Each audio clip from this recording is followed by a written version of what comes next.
Welcome to The Bite. My name is Jackie. Today I'm going to share with you a really simple way to use those end of summer tomatoes that you may have kind of lingering around your garden or in your fridge. This is a tomato jam.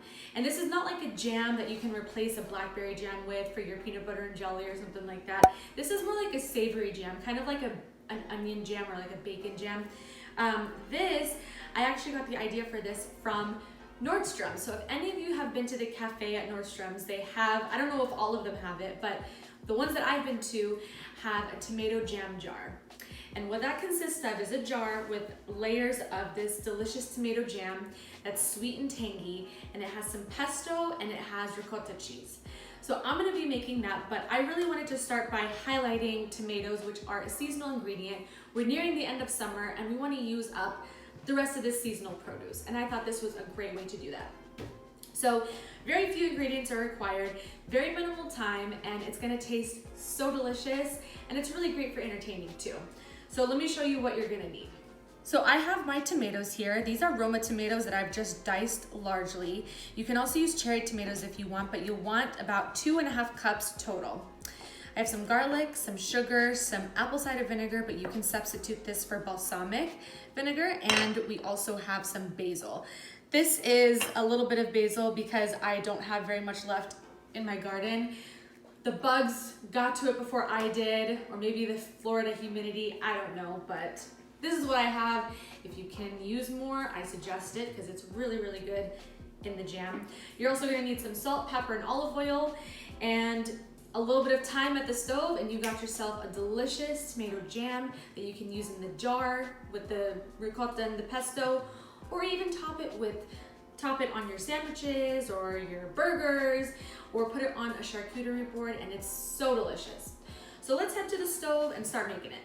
So I've got my oil in a pan. This is olive oil in here, and it's on about medium heat. This is a non-stick pan that I'm using.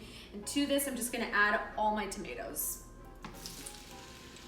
I'm gonna let this sit and start to kind of bubble and let the tomatoes release their juice, and I'll add some salt and pepper and add my garlic once they start releasing their juice. So I've added my salt and pepper. You can see that it's starting to come to a bubble. Soon this liquid will start to evaporate, but to help that happen, I'm just going to add all the rest of the ingredients. So I have my garlic. I have the apple cider vinegar. Again, you can substitute this for balsamic if you'd like. And then I have all the sugar. Now this is gonna help thicken the jam up. And also once it cools, it will continue to thicken. So I'm just gonna keep stirring this. And once I see it kind of, if I slide my spoon through, it stays separated, that's when I know that it's done. That's how I like it. But if you want it thinner or thicker, just adjust the cooking time accordingly. Then once this is done, I'll show you, and then we can get to setting up our jam jars.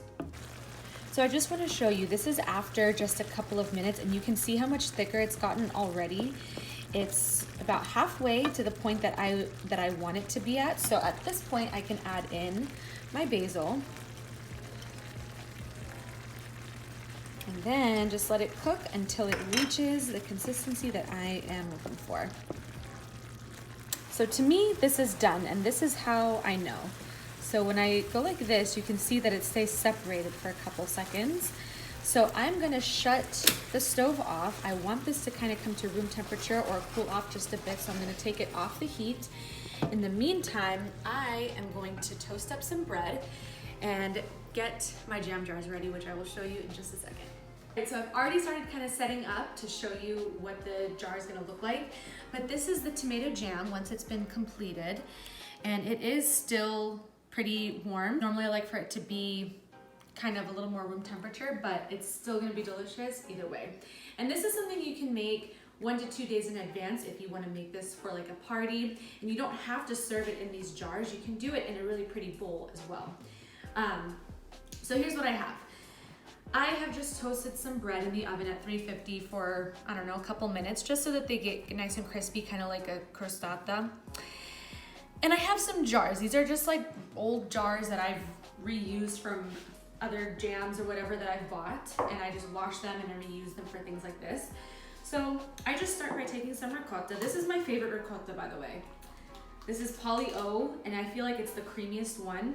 I just love this one. So I just start with the layer of that at the bottom.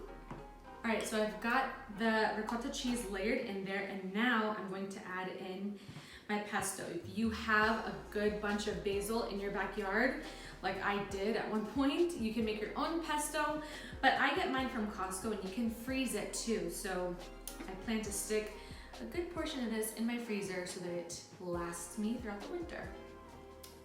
It just looks so pretty already. Okay, so now I'm going to take my tomato jam and stick it right on top of each jar, on top of the pesto. And it just gives that red, white, and green look that is just so inviting. It's beautiful. So you've got the creamy ricotta cheese, you've got the really rich pesto, which the pine nuts and the Parmesan that's in the pesto make it really, really rich and delicious.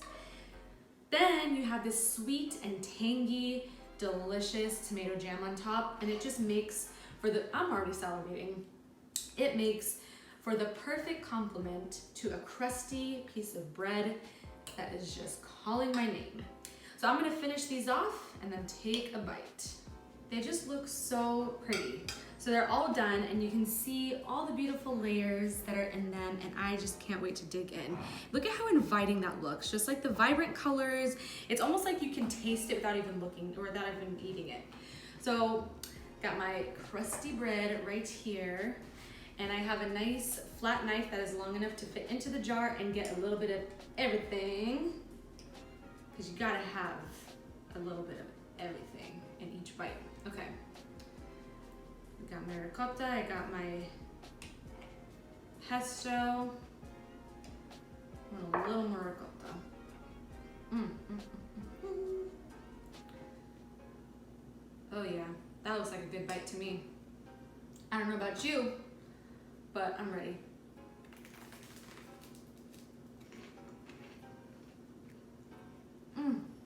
It almost tastes like a pizza bruschetta. So good. So good. This is something really quick and simple to make if you're hosting, which we haven't seen people in I don't know how long. So hopefully one day soon we'll be able to start having people over again, and this is something that I will definitely be putting on the table. Even really pretty for Christmas. I mean, it fits the theme, right? So I hope you give this a try. If you've never had the Nordstrom tomato jar, this is a really good time to try it out because it takes minutes to make. You can make it in advance, and tomatoes are in season. So while they are, grab some and make this. Thank you guys so much for watching, and we'll see you next time on The Bite.